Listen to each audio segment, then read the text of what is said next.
Para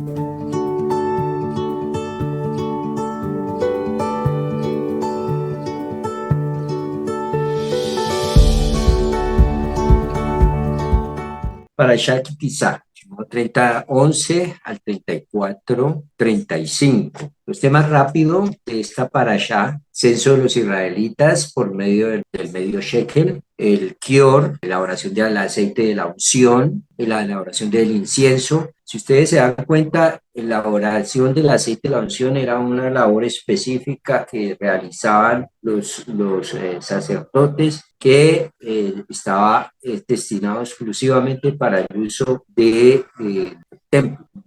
Está prohibido en la Torá entonces hacer copias de eso, o intentar hacer copias y utilizarlos para otras cosas. Es muy propio de la gente utilizar fetiches para sentirse mejor. Uno de esos fetiches puede ser comprar aceite traído de Israel, que de la unción. Eso es una estafa. Aceites que traigan para untarse, ¿para qué? Cuando la Torah lo prohíbe. Pero somos felices untándonos cosas y eso nos da seguridad. Entonces ahí lo vamos a conectar con el problema del becerro de oro, que es lo que vamos a seguir charlando en esta parashá. Lo mismo con el incienso. Lo mismo que si viajan a Israel y se traen arenita o se traen agüita del mar muerto o del mar de Galilea o cosas por el estilo. Todo eso lo utilizan para cogerlo de fetiche, un elemento para pensar que a través de eso va. Si yo le unto ese aceite les digo yo, al esposo que andaba mal, y lo va a cambiar untarle un aceite, cuando precisamente la Torah lo que tiene que ver es con el cambio de la persona basada en el trabajo, en el esfuerzo. Designación de los constructores del Mishkan, el Shabbat. Fíjense que en la narración está hablando de cómo construir, cómo hacer el Mishkan, cómo construirlo, y automáticamente meten el tema de Shabbat, y entonces dice, pero ojo, Shabbat se respeta aún así vayas a hacer cosas para Dios, así vayas a hacer el templo. Y ahí aparece en este versículo, según nos explican los sabios, que las cosas que no se pueden hacer en Shabbat, que están prohibidas en Shabbat, están relacionadas con las cosas que se hacían para construir el templo. Por lo tanto, la melajá que se hacía, la obra creativa que se hacía para la construcción del templo, es lo que está prohibido hacer en Shabbat, como fundir, como tejer, como cortar, como rayar, escribir, todo lo que era necesario para poder construir el templo. Entonces, barrer no era necesario para construir el templo, por lo tanto, barrer no está prohibido en Shabbat, pero no es para que te dediques a barrer en Shabbat y a hacer el aseo, no. Para eso también hay otra parte donde dice, todo lo que tengas que hacer, dentro de lo que tienes que hacer es el aseo de la casa, hazlo entre semana, y el Shabbat déjalo quietico. Shabbat es reposo, pero no de dormir, sino reposo de descansar en el eterno, de entrar en un tiempo de reposo espiritual. Entonces, la entrega de las tablas del testimonio, Shemot 31:18, el tema de la idolatría, pues Moshe va a subir por las tablas y viene la tema de la idolatría al becerro de oro, que está en Shemot 32. Eso fue el 16 de Tammuz del año 2448. Moshe intercede ante Hashem para que perdone al pueblo. Después Moshe desciende y rompe las tablas. Eso fue un 17 de Tammuz del 2448. Viene el reproche de Moshe al pueblo y el castigo a los que sirvieron el becerro. Fueron 3,000 los que murieron ahí por haberse metido en esa consagración de los levitas en lugar de los primogénitos. Moshe implora nuevamente a Hashem y Moshe establece la tienda de encuentro fuera del campamento. Hashem ordena a Moshe hacer las segundas tablas. Moshe asciende nuevamente por tercera vez al monte Sinaí, donde nuevamente permanece por 40 días. Y por último, Hashem revela los 13 atributos de misericordia a Moshe. Advertencia contra la idolatría, acerca de las 3 festividades de peregrinación. Entonces, después de todo esto viene la proclamación de las 3 festividades de peregrinación, que son Pesach, Shavuot y Sukkot. O sea, son las 3 festividades en las que todo el pueblo debería ir hasta Jerusalén a celebrar estas festividades, el pacto se renueva y ahora sí, por último, la cara de Moshe resplandece.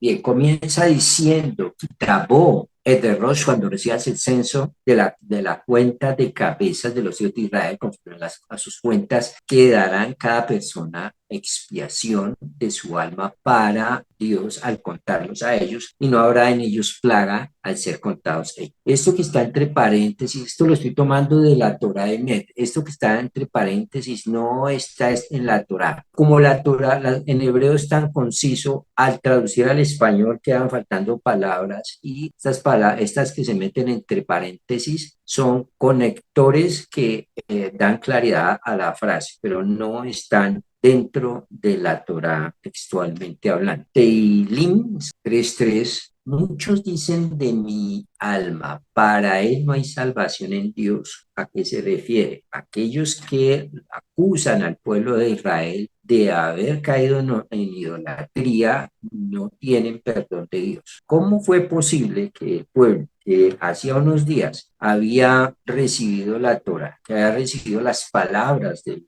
Dios directamente? ¿Cómo fue posible que el pueblo hubiera caído? Nuevamente, por el tema de la idolatría. Entonces, ¿qué pasó? Vamos a ver. Moshe entonces se detiene en el monte Sinai 40 días y el pueblo impaciente, viendo que Moshe tardaba en descender del monte, eso está en el versículo capítulo 32, uno en adelante. Entonces el pueblo decide construir un becerro que los guíe en el desierto, pues Moshe, aquel varón que nos sacó de la tierra de Egipto, y a impulsos de parte del pueblo, Aarón construyó el becerro, ante el cual dijeron, Israel, estos son tus dioses que te sacaron de la tierra de Egipto. Bien, entonces vamos a detenernos en esta parte para analizar también y profundizar más sobre qué otras posibilidades explicativas hay al respecto. Pues bueno, luego de eso, pues Moshe baja del monte Sinaí, observa al pueblo que baila de manera de orgías paganas alrededor del becerro y arroja las dos tablas de la ley de la Torá que tenía a sus brazos. Ya se rompen y después se posta ante Dios en una plegaria pidiendo por el perdón de los hijos de Israel, perdón que es otorgado por Dios más adelante, ¿cierto? Y él ordena a Moshe grabar en dos nuevas tablas los 10 mandamientos del Sinaí. Y concluye la parashá con los dinim. Los dinim son dines juicios con las leyes de los preceptos relativos a tres festividades, Pesach, Shavuot y Sukkot, y la retiración de la promesa de otorgar al pueblo elegido la tierra de los antepasados Eretz Israel, pero con la prohibición expresa de seguir las costumbres paganas, destruyendo los falsos ídolos y altares, conservando la independencia espiritual. El pueblo de Israel en el desierto, ahí está. Esto constituye la primera fase de la historia judía en su periodo de juventud que habrá de renovarse reiteradamente a través de la historia, ¿no? El nacimiento de Israel significa un profundo cataclismo religioso. ¿Por qué? Porque ahí comienza el derrumbe y la caída del paganismo y de la idolatría. Nace el monoteísmo, digamos, formalmente. El mismo pueblo, entonces, como la pregunta que nos hacíamos, que nos hacemos siempre, el mismo pueblo que guiado por Moshe revolucionó el universo espiritual. Ese mismo pueblo a la vuelta de unos días vuelve a cae en pecado. Y esto es incomprensible. Y es incomprensible que tan repentinamente caiga en idolatría. Entonces a esto vamos a tratar de buscarle respuestas. ¿Qué fue lo que pasó? ¿Qué pasó ahí? ¿Qué sucedió? Eh, a ver, cuando Moshe tarda en bajar, que Moshe subió sin comida, se fue no se llevó una olla con comida ni nada para estar por allá. Entonces, visto desde los ojos de cualquiera, este se murió. Entonces, pues hay justificación para pensar en otras salidas al respecto. Justificación desde el punto de vista simplemente, digamos, de los ojos de un hombre no espiritual, ¿no? Entonces, vamos a tratar de buscar respuestas a este tema. ¿Qué pasó? Aquí en la imagen vemos en la religión pagana egipcia, uno de los dioses principales, el dios de la fertilidad, era un becerro, un toro. Y era un toro que lo asignaban como el dios Apis. Apis era uno de los dioses paganos de la fertilidad. Y se escogía siempre a un toro un becerro, y le decían, este es Apis, y ese lo cuidaban como un dios toda la vida hasta que moría. Cuando moría, entonces escogían a otro y la creencia era que el dios reencarnaba en el nuevo toro que escogían, en el nuevo becerro que escogían. Y hay una conexión porque al pueblo de Israel lo acompaña una cantidad de gente que se les pega de Egipto, ¿sí? Gente de toda la haya, dicen los comentaristas, como hacen las traducciones, gente de otro pueblo que no era del pueblo de Israel, que se les pegó y fueron a dar. ¿Por qué? Porque vieron los prodigios, los milagros, todo lo que hacía el Dios del pueblo de Israel. En ese entonces la creencia era que todo Dios, todo pueblo tenía su Dios o sus dioses. Pues los demás pueblos tenían muchos dioses y Israel solo tenía uno, pero por eso lo veían como inferior, porque el número era menos que los que ellos tenían. Y que Moisés era como una especie de hechicero que hacía una cantidad de portentos y de milagros y de cosas que eso atraía mucho a la gente en un estado de espiritual bajo, le llama mucho la atención que alguien haga milagros, que haga magia o que haga todo ese tipo de cosas. Como les dije desde el comienzo, la gente lo que gusta es tener algo de que agarrarse, así que diga que no es pagano, que no es idólatra. Necesitamos algo de que coger normalmente. Crecer y evolucionar en esa idea y de ir dejando el paganismo es un proceso largo, proceso en el que si no se está pegado a la Torá, se van a traer elementos de afuera y se van a meter en el nuevo grupo, religión, etcétera, donde la persona vaya a caer, ¿no? El cristianismo en general, como no está basado en Torá, no está basado en mandamientos, en normas, en leyes de cumplir, que son las que harán que el carácter tanto moral como la manera de proceder física y el carácter espiritual cambien. Eso es con el tiempo. Como no hay de eso, entonces va desarrollando y adaptándose a según el sitio donde vaya a dar. Lo que no puede suceder con la Torah, porque la Torah monta y entrega toda una cultura diferente que hay que seguir y hace desechar la cultura que se tenía uno antes y que cosas que a nosotros nos parecían normales, ya estudiando Torah nos enseña que eso hay que desprenderse de eso, hay que sacarlo. Entonces, volviendo al tema, el becerro de oro no es más que una transformación del buey Apis, animal sagrado en Egipto por los faraones, ¿no? Un profundo estudio de la Parashá no ya, sin embargo, a la comprensión de lo que junto con el pueblo de Israel entonces se estaba hablando, salió una cantidad de gente con todas esas creencias paganas que se le pegaron a Moshe y al pueblo de Israel porque lo veían como un hechicero más fuerte que los que ellos tenían en Egipto. Algunos otros que salieron de Egipto, que no eran de Israel, lo hicieron honestamente. Está el caso de Batia, la mamá de Moshe, la mamá adoptiva de Moshe, pero el conjunto, el grueso de las personas que se les pegó a ellos fue porque vieron que ahí había milagros, que les estaba yendo bien, etcétera. Y esa no es la base. La base de nuestra fe no pueden ser los milagros, en absoluto. No pueden ser en absoluto. Yo creo porque yo vi que hizo todos los charlatanes, todos los que son cabezas de esas fundadores de esas sectas peligrosas que siempre hacen milagros y adivinan cosas. Y eso no puede ser la base para seguir a alguien. Vemos entonces que así como el mismo pueblo que recibe la Torá, también existían individuos y grupos que internamente todavía no estaban en la madrigá, o sea, como en la categoría a la cual Moshe les quiso elevar dándole la Torá. Entonces, habían personas de Egipto, de otras incluso naciones, que se les pegaron.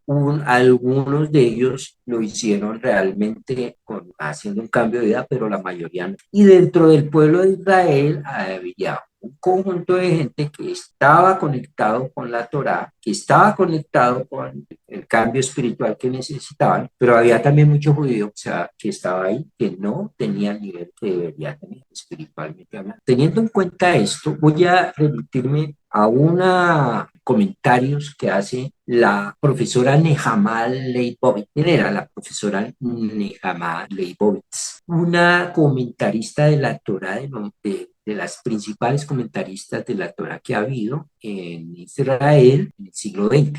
La mayoría de los comentaristas han sido hombres. Ella es una de las excepciones y de unos comentarios de la Torá excelentes. muchos, dice ella, muchos fueron los que intentaron explicar esta decadencia. Citaremos ahora, ¿cuál decadencia? El haber caído en el becerro de oro. Citaremos ahora al Rabí Yehuda Halevi. Rabí Yehuda Halevi, para aclararles a ustedes, escribió en el medioevo un libro que se llamó el Kusari. Bien, muy importante porque él expone desde el punto de vista filosófico, los argumentos del judaísmo delante de un rey que se quería convertir al judaísmo, pero que hacía interrogantes para aclarar sus ideas, para tomar la decisión de hacerlo. Entonces ahí en este libro se compara el judaísmo con la religión cristiana católica y con la religión musulmana, que son las que viven ahí en España, eso es en España del medioevo. Y entonces dice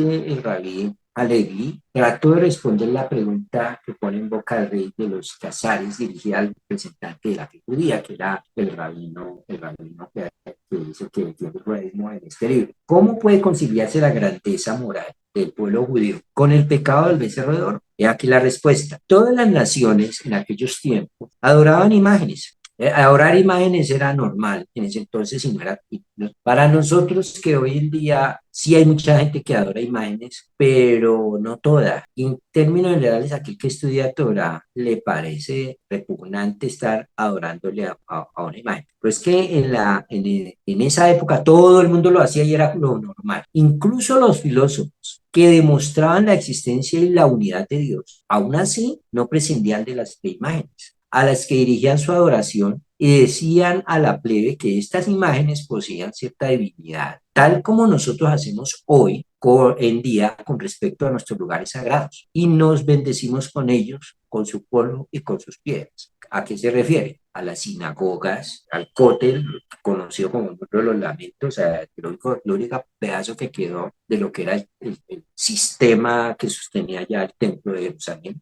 Muchos judíos han viajado al muro, lloran allá, se lamentan, hacen sus peticiones y todo. Entonces, esa era la idea general en ese entonces, incluso para aquellos que creían en Dios, en un Dios uno. Si todavía nosotros hoy en día tenemos problemas con ir al muro y algunos querer coger algo de la arenita que está ahí al lado del muro, cosas por el estilo, porque la tendencia natural es todavía de agarrarse de fetiches para poder tener seguridad en algo. Pero la masa solo estaba de acuerdo en adorar una forma sencilla a la cual se pudiera dirigir. Pues la intelectualidad decía, estamos hablando de la antigüedad, decía Dios es uno, etcétera, pero obviamente hay lugares sagrados, el templo, lugares sagrados como el cótel, etcétera, donde reside la presencia de Dios, etcétera. Pero el vulgo, la masa del pueblo, solo estaba de acuerdo con ahora una forma ya más concreta del tema de la idolatría, una imagen, un muñeco, algo que tuvieran para poderlo adorar. ¿Sí? Para poder pues, dirigirse a ese acto. Los hijos de Israel estaban esperando lo que Moshe les había prometido. ¿No? ¿Qué les había prometido? Les voy a traer algo de Dios que habían de ver y recibir. ¿Qué era ese algo que iba a bajar Moshe de Dios? Pues unas tablas. Ya el solo hecho de que bajara Moshe con unas tablas, con unas lajas, con los mandamientos, esas lajas eran, dependiendo del estado de la persona, para todos eran veneradas, eran venerables, eran elementos santos. ¿Cómo no va uno a pensar que las tablas no eran elementos santos? Y si de pronto se le desprendía un pedacito de piedrita, una de esas, pues ese pedacito de eso se va a volver algo, podía volverse un fetiche, podía volverse algo de adoración. Tener las tablas dentro de un cajón, como dice el Aarón, eso se prestaba para también adoración, llegar a idolatrar eso, lo cual está prohibido precisamente. Dios entrega las tablas, pero no se pueden adorar las tablas. Dios entrega la Torah, pero no podemos idolatrar la Torah. Dios entrega el Mishkan, pero no se puede, ellos no se le arrodillaban a las cortinas y estaba prohibido entonces adorar a las cortinas serpentinas, al altar, como si eso fuera Dios. Entendiendo ese principio, entonces, para los más desarrollados espiritualmente, esos elementos eran santos y venerables, pero no eran Dios, eran elementos que servían para la adoración hacia Dios. Para los que tenían el nivel espiritual más bajo, podían terminar adorando eso, lo cual sucedió también, acuérdense, con la serpiente de bronce que elevaron para el tema de la mortandad que había en el desierto en otra oportunidad, y terminaron adorando a la serpiente de bronce, la que llevaba a Moshe. Entonces, hay que tener en cuenta esos elementos para saber el contexto de lo que se estaba viviendo, lo que les tocó vivir a ellos. Entonces, ellos esperaban que Moshe les trajera algo que podían ver y que podían percibir. Así como recibían el pilar de la nube y el pilar de fuego, por ejemplo, que miraban y lo recibían y lo reverenciaban, y delante de esa nube y delante de ese fuego se inclinaban ante Dios. Ellos la enseñanza era inclinarse ante Dios, no ante la nube y la columna de fuego, pero les servía como inspiración para hacerlo. Y sucedió entonces cuando hubo escuchado el pueblo el decálogo y Moshe hubo subido al monte para traerle las tablas escritas y luego hacer el arca para ellas, para que tuviese cosa visible ante la cual cumpliese su devoción y estuviese en ella el pacto de Dios, a saber, las tablas. Quedó el pueblo esperando en el mismo estado que estaba, sin mudar de forma sus afeites y sus vestidos, sí,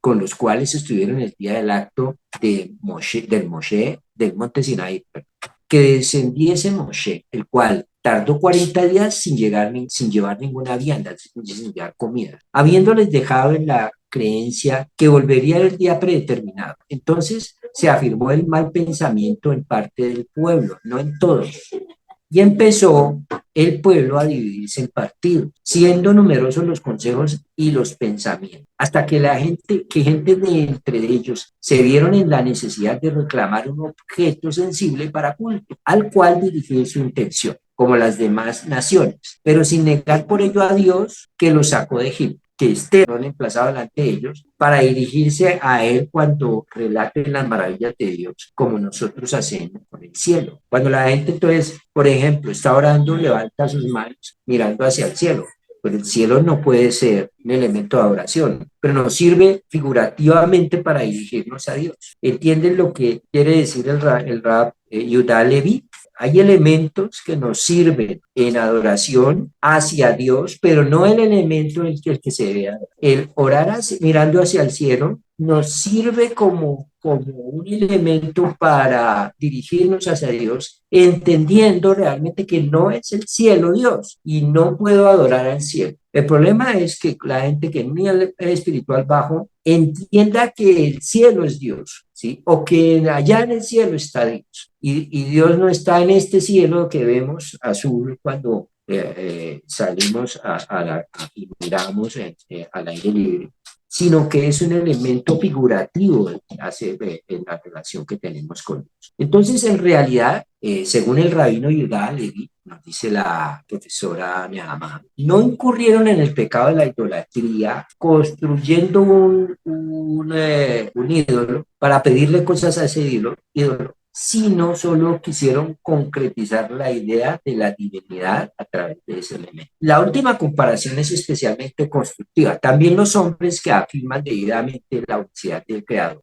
quienes, por ejemplo, Rambal, Maimónides, y que fueron educados en el principio que no es un cuerpo, Dios no tiene cuerpo, ni le son aplicables conceptos relativos a la materia. Describen a la divinidad con conceptos humanos, aún así, atribuyéndole la palabra trono en el cielo y dirigen sus oraciones al cielo. Vemos entonces que la necesidad de concretizar no desaparece con el advenimiento de ideas espirituales puras. Todavía sigue la idea de concretizar algo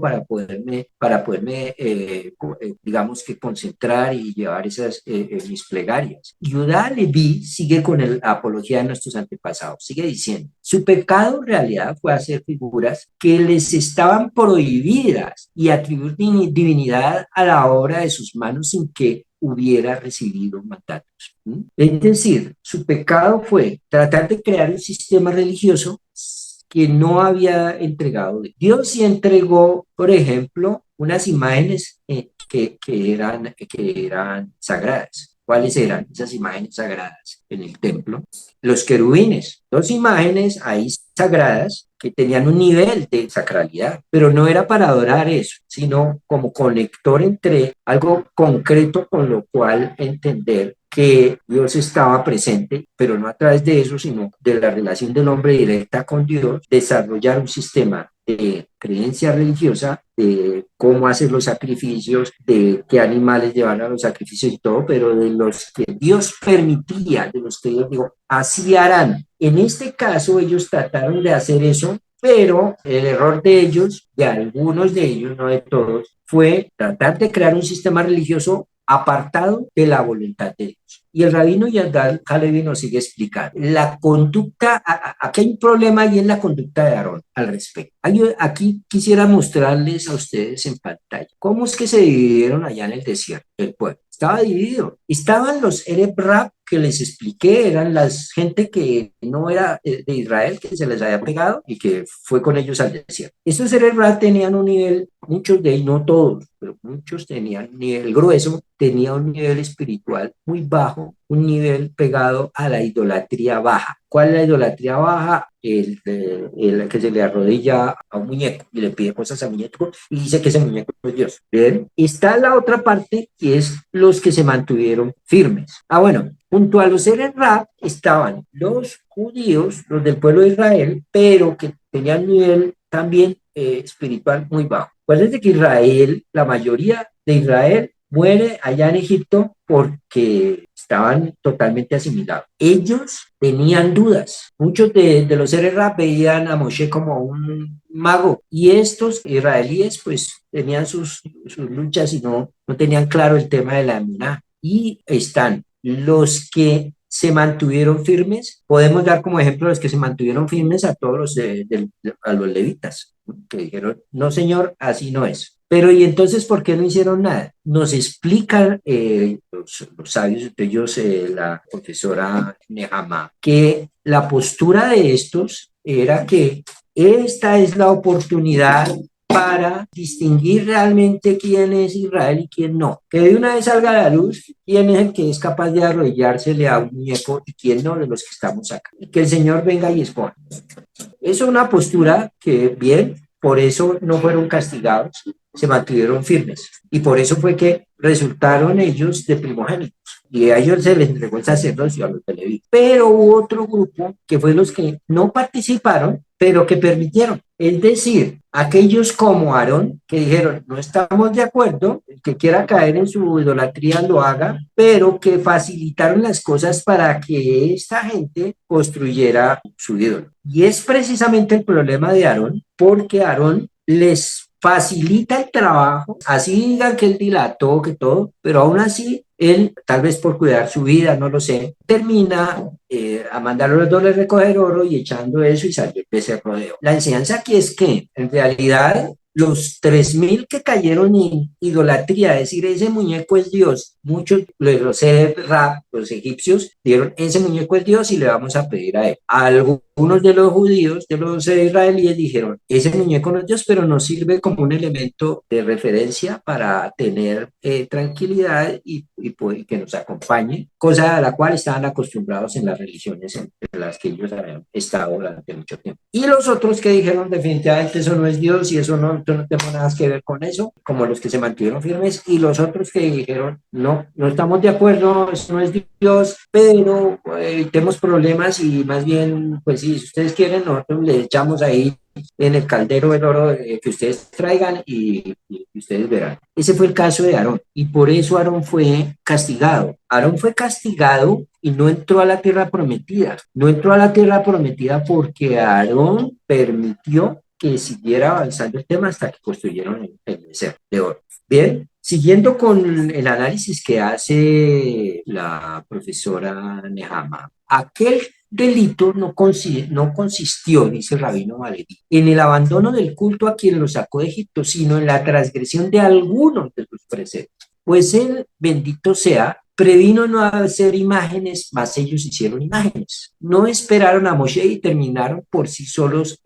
por sí mismos, el modo de culto. E hicieron un altar y ofrecieron allí sacrificios, actos todos que no les habían sido ordenados. Su conducta puede ser comparada a la del tonto de la parábola que hicimos mención en el párrafo 79, dice Yudali, que entró en la botica de un médico famoso por lo acertado de sus recetas.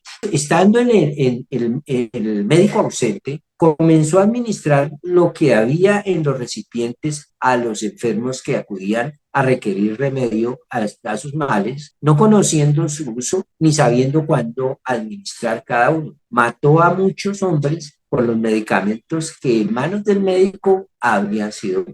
Entonces, no fue la intención del pueblo abandonar el culto al de Dios. Por el contrario, pensaban que lo procuraban, motivo por el que se dirigieron a Aarón para descubrirle su pensamiento. El pecado nos parece muy grave, porque la mayor parte de las naciones no son iconólatras en nuestra época, pero en aquel tiempo era tenido por cosa leve, porque todas las naciones hacían figuras para adorarles. Si fuera su pecado hacer por su arbitrio una casa en la cual rendir culto, no nos parecería delito porque se acostumbra hoy levantar casas y nos bendecimos en ellas, en las sinagogas. E incluso llegamos a decir que la divinidad está, asiste en ellas. Y si no fuera por la necesidad de mantener unida nuestra comunidad en el exilio, habría sido conducta prohibida, tal como lo fue en el tiempo de los reyes, cuando se reprobaban los hombres que construían casas para culto que llamaban altares y que los reyes píos las destruían a fin de honrar, de que honrasen solo la casa que Dios escogió. Y no eran aquellos días cosa prohibida las figuras, pues vemos que los querubines fueron hechos por mandato divino. A pesar de ello, fueron castigados en el mismo día los hombres que adoraron al becerro y los mataron, siendo el número de ellos 3.000 varones de los 600.000. El maná no dejó de descender, tenga ojo, porque el rabino hace la relación. Ellos hicieron, muchos de ellos, no todos, no los egipcios, sino los israelíes que murieron del pueblo en eso, ellos quisieron hacer el becerro, no para adorar a otro Dios, no para nombrar al becerro Dios, no para pedirle al becerro, sino como un elemento de adoración al Dios de Israel. ¿Sí? Y fallaron en eso, se equivocaron en eso. Por eso es que como la motivación primaria de ellos era adorar al Dios uno, que han tenido reuniones en el Monte Sinai hace poco, que escucharon su voz y sintieron su presencia, es por eso que el maná sigue cayendo, es por eso que la columna de fuego sigue, ¿sí? Porque si ellos hubieran declarado directamente que eso era Dios, les hubiera sido retirado el maná, hubiera muerto todo el pueblo y hubiera sido retirado también la columna de Noé. Maimónides explica en su Guía de los Descarriados la imposibilidad del cambio súbito de las personas, porque salir de la idolatría es un proceso, pero sigue habiendo idolatría aún en el corazón de las personas. Idolatramos el dinero, idolatramos formas más sofisticadas de idolatría existen en nosotros. Idolatramos a los hijos o podemos estar idolatrando nuestras propiedades, lo que sea. Entonces el proceso de dejar la idolatría es un proceso, no es una cosa de un día para otro. Y Maimónides explica eso. Él lo dice en la parte 3, capítulo 32 de la guía de los perplejos. No está en la naturaleza del hombre que después de haber sido educado en un trabajo servil, como el de la greda y de los ladrillos que hacían ellos para construir, etcétera, vaya súbitamente a lavar la suciedad de sus manos y a combatir de pronto con los gigantes de Canaán. Por una parte, entonces, Dios fue previsor al hacer errar a los hombres en el desierto hasta que se hubiesen vuelto valerosos. Es decir, desde esa perspectiva, el que ellos hubieran quedado 40 años en el desierto fue también parte del plan del Eterno. O sea, es decir, lo ideal hubiera sido que ellos hubieran seguido directo y hubieran entrado a la tierra de Israel, pero en realidad era necesario que estuvieran 40 años en el desierto porque el proceso de dejar la idolatría es largo y ellos necesitaban tener ese proceso, incluso morir generaciones para que las nuevas generaciones estuvieran más alejados todavía de la idolatría que los primeros.